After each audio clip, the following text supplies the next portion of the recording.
sobre o coração de Dom Pedro I.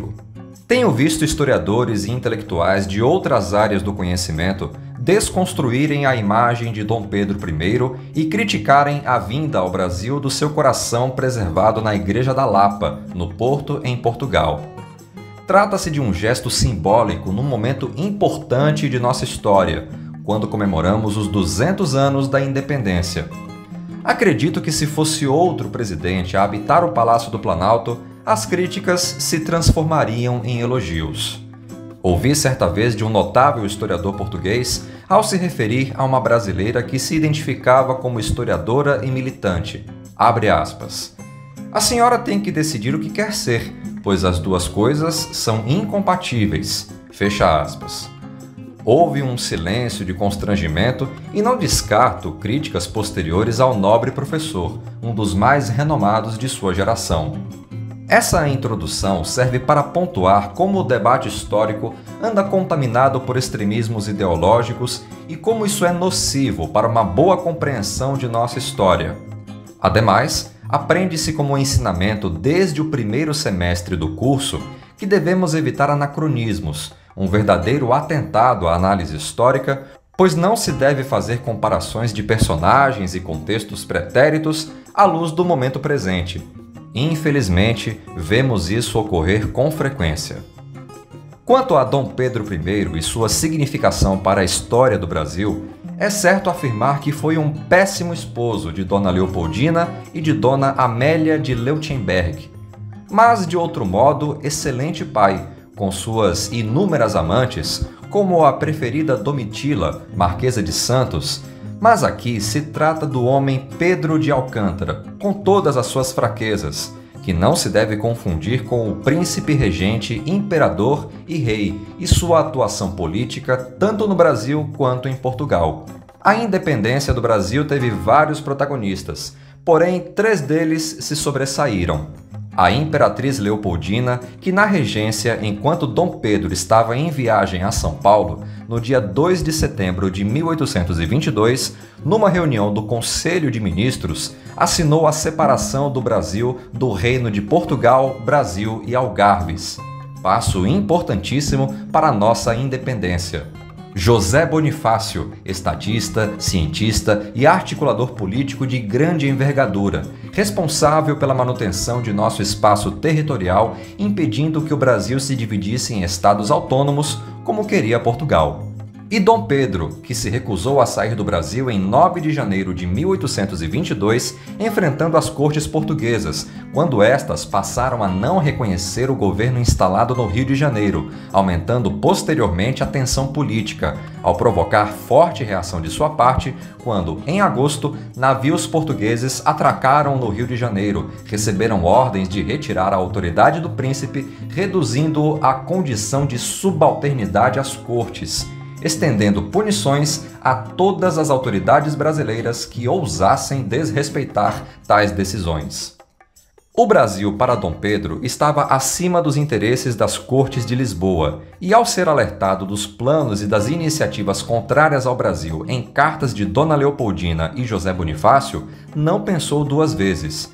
Em 7 de setembro de 1822, proclamou nossa independência, sendo aclamado em 12 de outubro, data do seu aniversário, e coroado Imperador Dom Pedro I, defensor perpétuo do Brasil em 1º de dezembro do mesmo ano, legando-nos em 1824 nossa primeira Carta Constitucional, que vigorou por 65 anos, até o advento da República, e assinando em 29 de agosto de 1825, no Rio de Janeiro, o Tratado de Paz, Amizade e Aliança, em que Portugal reconhecia oficialmente nossa autonomia política enquanto nação livre.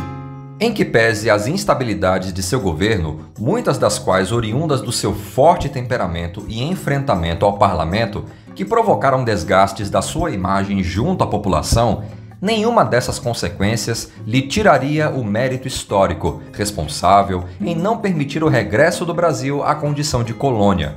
abdicando em 7 de abril de 1831 em nome de seu filho Pedro, embarcou para a França, viajando também para a Inglaterra, assumindo o título de Duque de Bragança, retornando a Portugal em 1832 a fim de garantir o direito de sucessão ao trono da sua filha Maria da Glória.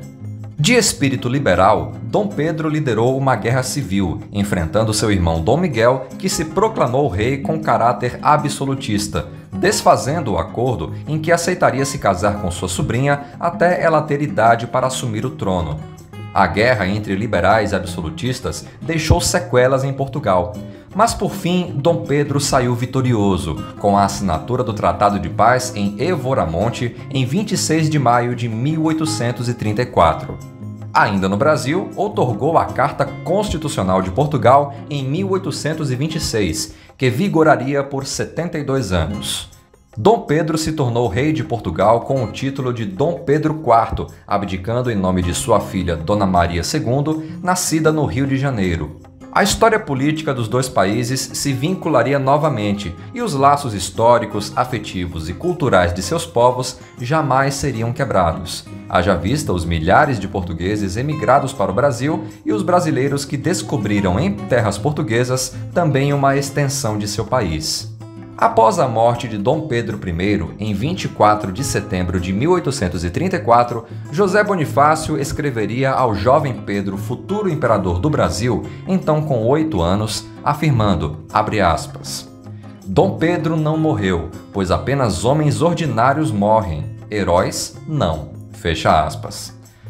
Transcrevo a seguir as palavras de um dos maiores historiadores portugueses, Joaquim Veríssimo Serrão, ao escrever sobre a exposição em homenagem a Dom Pedro I e IV, realizada no Palácio de Queluz em maio de 1986. Abre aspas. Recordar a figura do príncipe português, que em 1822 criou o Império do Brasil, constitui um mandamento da história para as duas nações. Mas a ele também obriga o coração de brasileiros e portugueses, senhores da mesma língua e portadores do mesmo ideal, que se orgulham dos vínculos de um longo passado comum.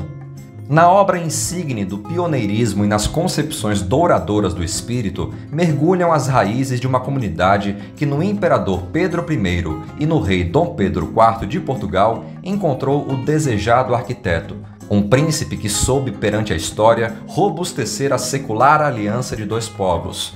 Um homem que entendeu a voz do destino na epopeia de uma nação que cumpriu um grande ideal ecumênico. Fecha aspas. Portanto, seja bem-vindo ao Brasil o coração físico de Dom Pedro I, já que o seu espírito nunca deixou de abençoar a terra da qual ele se orgulhava, definindo-se como brasileiro, dando-nos a nossa independência.